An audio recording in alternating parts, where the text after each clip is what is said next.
पहुंचाने का वादा, बस यही है एक इरादा। आज ही लगाए अपना पद्मेश डिजिटल सेटअप बॉक्स।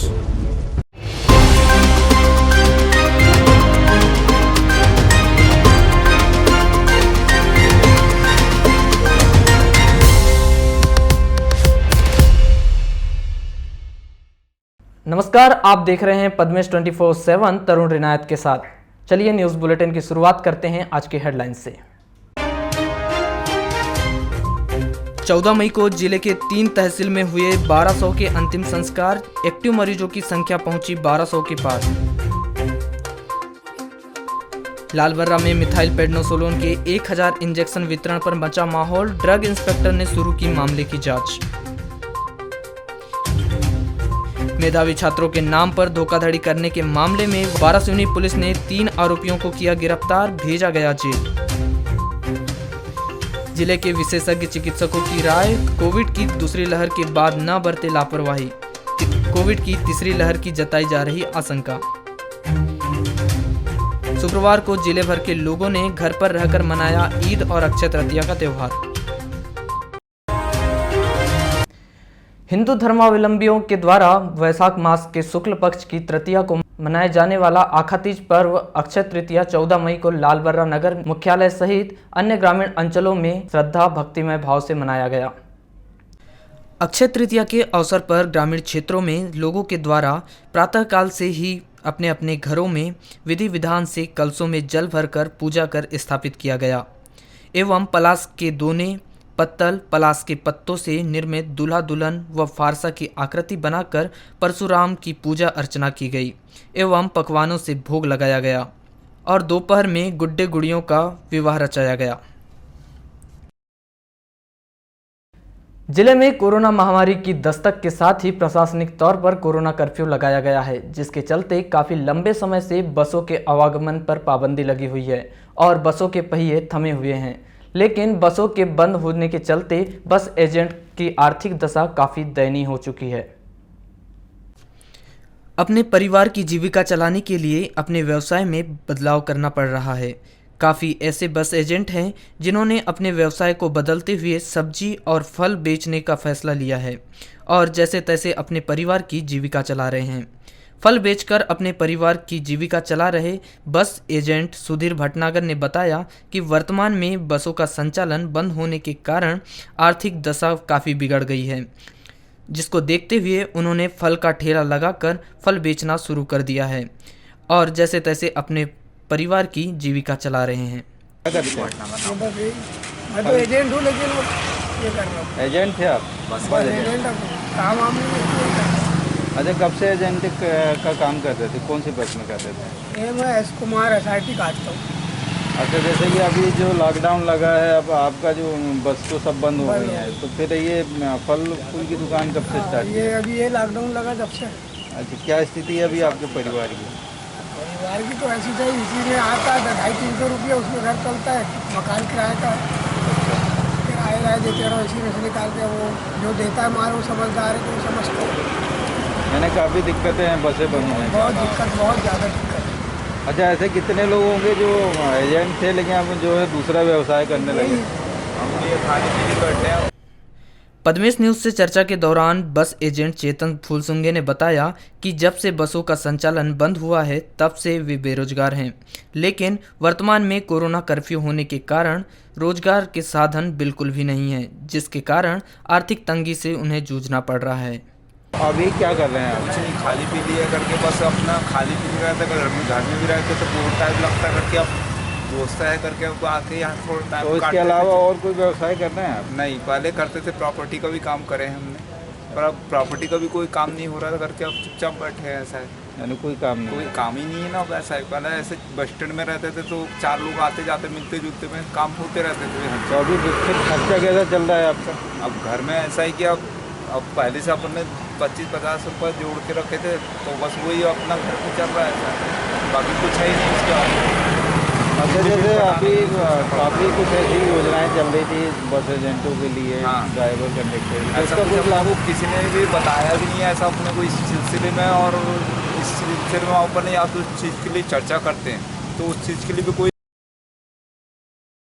थोक सब्जी विक्रेता संघ द्वारा नई पहल करते हुए जरूरतमंद लोगों को निःशुल्क सब्जी उपलब्ध करवाई जा रही है, जिसके लिए बकायदा उनके द्वारा मोबाइल नंबर तक जारी किया गया है, जिसमें जो लोग दुकान तक नहीं आ रहे हैं उनके लिए घर तक सब्जी पहुंचाई जा रही है।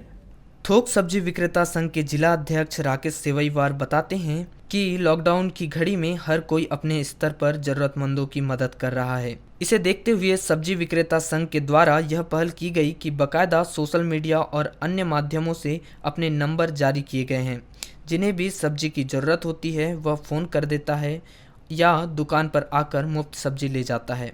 क्या है। जैसा कि हम लोगों ने अभी लॉकडाउन के महामारी से और कोविड-19 की महामारी से गुजर रहे हैं, तो उसी में हमने ये सोचा कि क्यों ना गरीबों को और जो सब्जी नहीं ले पा रहे हैं उनको हम निःशुल्क सब्जी वितरण करें।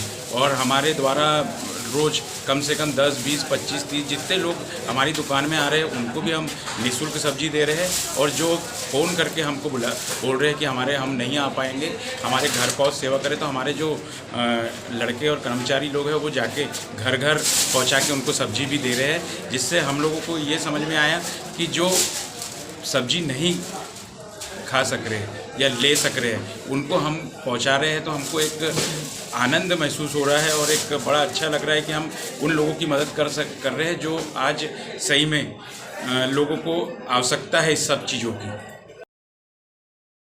14 मई को जिले के वारासिवनी बालाघाट लांजी तहसील में कुल 1200 का अंतिम संस्कार किया गया। निश्चित ही यह आंकड़ा बीते एक महीने के दौरान सबसे कम है, लेकिन ग्रामीण क्षेत्रों में कोरोना की बढ़ती रफ्तार, पॉजिटिविटी और सरकारी आंकड़ों के अनुसार एक बार फिर एक्टिव मरीजों की संख्या 1200 से अधिक हो चुकी है, जो अब भी जिले के लिए चिंता का विषय बना हुआ है।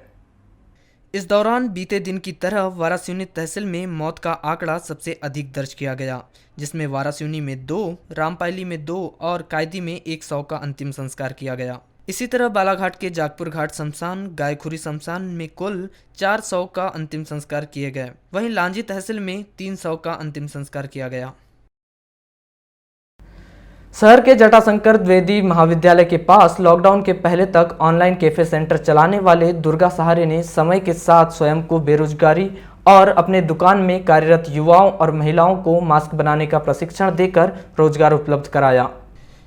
कल तक ऑनलाइन कैफे सेंटर में काम करने वाले युवा बताते हैं कि लॉकडाउन लगते ही वे खाली हो गए थे, लेकिन दुकान के संचालक दुर्गा सहारे ने उन्हें नए काम का अवसर दिया। अभी लॉकडाउन में दुकानें बंद है, बेरोजगार था, भैया ने काम चालू करे हैं, तो जो भैया माल बनाते हैं उसको सेल करने का काम दिए भैया ने। मेरे साथ साथ और 8-9 लोग हैं, 10 का साइकिल चलती है पूरी कुल मिला के। इसी तरह लॉकडाउन के पहले तक कपड़े सिलकर अपने परिवार का पालन पोषण करने वाली महिलाएं बताती हैं कि लॉकडाउन लगते ही काम बंद हो गया था, कपड़े सिलाई के लिए आना बंद हो गए थे, लेकिन अचानक दुर्गा सहारे ने उन्हें मास्क बनाने की जानकारी दी और उन्हें घर बैठे काम मिल गया। मास्क की कब से बना रहे हैं आप? ये हो गए 2 महीने। 2 महीने से बना रहे हैं। हाँ। तो क्या करते थे पहले आप? पहले हम सिलाई करते थे घर पे, अभी कपड़े नहीं आ रहे तो इसलिए हम मास्क बना रहे थे। डेली कितना बनाते हैं? डेली 100-200 बन जाते। अब किस थ्रू मिला रोजगार आपको? रोजगार दुर्गा प्रसाद सहारे द्वारा। कितनी महिलाओं? कम से कम मोहल्ले की 7 लेडीज हैं। 7 लेडीज जी। क्या क्या किस वैरायटी के बनाते हैं आप लोग यहाँ पर? हम लोग कपड़े वाला खरीदा वाला मास्क भी नहीं, कटिंग वाला मास्क, क्या बोलते सिंपल वाला और डिजाइन वाला। हाँ। कितनी मेहनत लगती? हम लोग को लॉकडाउन से काम नहीं मिल रहा था, पर ये दुर्गा भैया ने जब से मास्क का काम चालू करे तो इनके थ्रू हमारे मोहल्ले के काफ़ी लोगों को काम मिला है। तो हम लोग यहीं पर आके अभी सिलाई वगैरह करते हैं मास्क वगैरह का। इससे हमारे मोहल्ले की काफ़ी महिलाएं हैं। कितनी होगी मिनिमम? हमारे मोहल्ले की 6-7 लेडीज़ ऐसी है, और कुछ जो बच्चे ऐसे घूमते थे मोहल्ले में, तो उन लोग भी हम मास्क भराई का काम करते हैं, तो उन लोगों को भी 100-200 रुपये मिल ही जाते यानी। चलिए सुनते हैं कैफे संचालक से मास्क विक्रेता बने दुर्गा सहारे की पूरी कहानी। मेरा मास्क का तो काम नहीं था, मेरा ऑनलाइन कैफ़े का काम था पीजी कॉलेज के बाजू में, जो लॉकडाउन की वजह से बंद हो चुका है। मेरे वर्कर भी बेरोज़गार थे, मैं भी बेरोज़गार था और कई महिला भी बेरोज़गार थी। मेरे मन में ऐसा आया कि कुछ ऐसा काम करे कि सबको रोज़गार प्राप्त हो। धीरे धीरे मैंने मास्क बनाना चालू किया। पहले मेरी मिसेस ने बनाई, फिर मोहल्ले की कुछ दीदी भाभी लोग ने मेरा सहयोग किए। आज लगभग 2000 मास्क दिन भर में हम बना लेते हैं और सेलिंग कर लेते हैं। कहाँ सेलिंग करते हैं? शहर में हॉस्पिटल के सामने, पीजी कॉलेज वैक्सीन सेंटर के सामने, काली पुतली चौक, ऐसी 10 साइकिल में हम लोग को सेलिंग करते हैं, जिसका संचालन मैं खुद करता हूँ। अच्छा, कितने लोगों को रोजगार दिया आपने? अभी 10 साइकिल वाले मेरे सेलिंग करने वाले हैं और 8-10 महिला जो मोहल्ले की बेरोजगार थी वो काम कर रहे हैं। बेरोजगार बच्चे भी दिख रहे थे? बच्चे एक्चुअली में इनकी पढ़ाइयाँ बंद है, धूप में खेलते थे, तो मेरे मन में ये आया कि कुछ करें और परिवार को सहयोग करें। इस कारण मैंने उनको ऑफ़र दिया, मेरा ऑफ़र उन्होंने स्वीकार की। आज वो सुरक्षित हैं, काम कर रहे हैं, 2 पैसे कमा रहे हैं। अच्छा, ये बताइए, और भी तो काम थे, आपने मास्क ही क्यों चुना? सर, अभी कोविड-19 का दौर चल रहा है और दूसरे बिजनेस नहीं चल पा रहे हैं, इस कारण मैंने मास्क का काम चुना। और मेरे प्रेरणा स्रोत डॉक्टर अंकित सताठी जी ने मुझे ये सजेस्ट किया कि दुर्गा भैया आप मास्क का काम करो, आप इसमें सक्सेस हो जाएंगे। हाँ जी, 10 साइकिल मेरे द्वारा संचालन हो रही है। इसमें से एक साइकिल मैं खुद संचालन करता हूँ।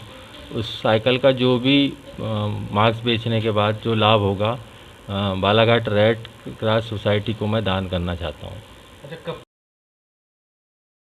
13 मई को प्राप्त रिपोर्ट में बालाघाट जिले के 83 मरीजों के कोरोना सैंपल पॉजिटिव पाए गए हैं। इस प्रकार जिले में कोरोना के एक्टिव मरीजों की संख्या 1205 हो गई है। 13 मई को 63 कोरोना पॉजिटिव मरीजों को डिस्चार्ज कर दिया गया है। मुख्य चिकित्सा एवं स्वास्थ्य अधिकारी डॉक्टर मनोज पांडे ने बताया कि बालाघाट जिले में 13 मई 2021 तक कुल 8230 मरीज कोरोना पॉजिटिव पाए गए हैं। इनमें से 6975 मरीज ठीक होकर अपने घर जा चुके हैं।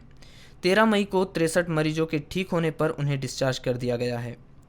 कोरोना पॉजिटिव 1205 मरीजों में से 1065 मरीजों को होम आइसोलेशन में रखा गया है। 11 मरीजों को अस्पताल के आइसोलेशन बेड पर, 114 मरीज को ऑक्सीजन सप्लाई वाले बेड और 14 मरीज को आईसीयू में रखा गया है। बालाघाट जिले में 13 मई 2021 तक कोरोना टेस्ट के लिए 1,17,315 सैंपल जा चुके हैं। जिले के अस्पतालों में कोरोना के संभावित 136 मरीज भर्ती हैं। 13 मई को कोरोना टेस्ट के लिए 1,241 सैंपल एकत्र किए गए हैं और 13 मई को 1,156 सैंपल की रिपोर्ट प्राप्त की गई है। वाराणसी सिविल अस्पताल में पीएसए ऑक्सीजन प्लांट बनाया जाना है, जिसके निर्माण स्थल का शुक्रवार को जिला कलेक्टर दीपक आर्य के द्वारा निरीक्षण कर व्यवस्थाओं का जायजा लिया गया। प्राप्त जानकारी के अनुसार national highway authority of India के द्वारा मध्य प्रदेश में ऑक्सीजन प्लांट निर्माण करने का बीड़ा उठाया गया है, जिसमें जिला अस्पताल सहित वाराणसी सिविल अस्पताल में भी ऑक्सीजन प्लांट मध्य प्रदेश शासन के द्वारा स्वीकृत किया गया है, जिसका जल्द से जल्द निर्माण किया जाना है। ये जो सिविल अस्पताल है वाराणसी में, इसमें पीएसए जो ऑक्सीजन प्लांट लग रहा है उसकी जगह फाइनल हुई थी। उसी जगह को देखने के लिए किस जगह फाइनल किया, टेक्निकली वो जगह ठीक है नहीं, इससे आजकल हो रहा था। सर, कल जो टीम ने दौरा करी थी, क्या उनसे भी चर्चा हुई आपकी? हाँ, उनसे चर्चा हुई, उसकी चर्चा को प्रांति में आया। एग्जिस्टिंग अस्पताल को 50-100 बेड की सुविधाएं देने के लिए बोला गया, जिसमें कि अलग अलग जगहों पर 50 बेड की सुविधा भैया बालाघाट मुख्यालय पे इनमें बढ़ाई जा रही है और दूरस्थ क्षेत्र जो है भैया वहाँ 50 बेड बढ़ाया जा रहा है। मतलब नया बिल्डिंग नहीं है, वो सिर्फ ऑक्सीजन लाइन और वो सबकी सुविधा की। कोरोना संक्रमण महामारी की दूसरी लहर अभी समाप्त भी नहीं हुई कि तीसरी लहर आने की संभावनाएं जताई जाने लगी। उसको देखते हुए विशेषज्ञ चिकित्सकों द्वारा लोगों को सावधान रहने की अपील की जा रही है। जिला अस्पताल के civil surgeon doctor A K. Jain ने बताया कि कोविड की पहली लहर के बाद दूसरी लहर के बीच लोगों ने लापरवाही बरती, नतीजा बहुत अधिक लोग संक्रमित हो गए।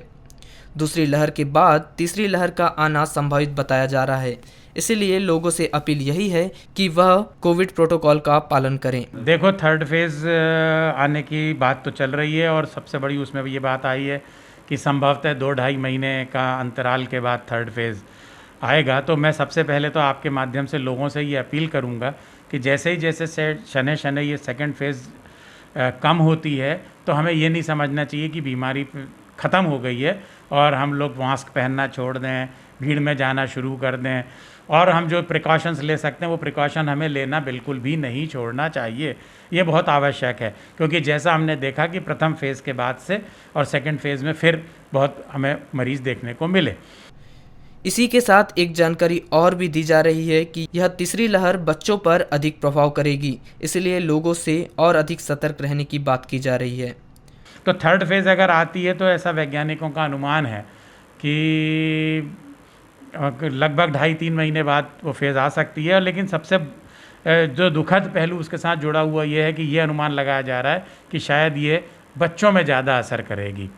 तो उसको दृष्टिगत रखते हुए हमें इस बात की व्यवस्था करनी पड़ेगी, क्योंकि बच्चे अगर आएंगे तो निश्चित रूप से अभी तो एक पुरुष अगर पॉजिटिव होता है तो एक ही व्यक्ति हमारे अस्पताल में आता है, लेकिन जब एक बच्चा पॉजिटिव होगा तो हमारे यहाँ कम से कम 2 या 3 लोग एक मरीज के साथ आएंगे। तो क्राउड मैनेजमेंट भी हमारे लिए एक चुनौती होगा, और साथ ही साथ किस प्रकार का बच्चों में किस प्रकार का रिस्पांस है, कौन कौन सी ऐसी ड्रग्स हैं जो बच्चों में दी जा सकती हैं, जिसके बारे में अभी खुलासा नहीं हुआ है, लेकिन जैसे जैसे हमें पता चलेगा तो हमें उसकी तैयारियां भी करनी होंगी। Civil surgeon doctor A K. Jain के मुताबिक उनके द्वारा तीसरी लहर के लिए पहले से तैयारी शुरू कर दी गई है, जिससे समय पर स्वास्थ्य सुविधा उपलब्ध कराई जा सके। देखिए, एक स्टडी तो ये भी कहती है कि शायद थर्ड वेव बहुत माइल्ड होगी, लेकिन अपन ऐसा नहीं सोचे। अपन को कभी भी सामने वाले के या दुश्मन को कमज़ोर नहीं आंकना चाहिए। अपन ये मान के चलें कि स्ट्रांग हो सकती है और अपने को उसकी तैयारियां करनी चाहिए। ऑक्सीजन सप्लाई के लिए हम लोग तैयारी रखेंगे। ऑक्सीजन प्लांट अपने यहाँ लगा ही जा रहा है, और अपन इसके बाद अपन ये प्रयास करेंगे कि अपनी जितनी सुविधाएँ हैं उनको सुदृढ़ कर लेंगे, ताकि अगर ऐसी कोई स्थितियाँ बनती हैं तो हम उससे निपट सकें।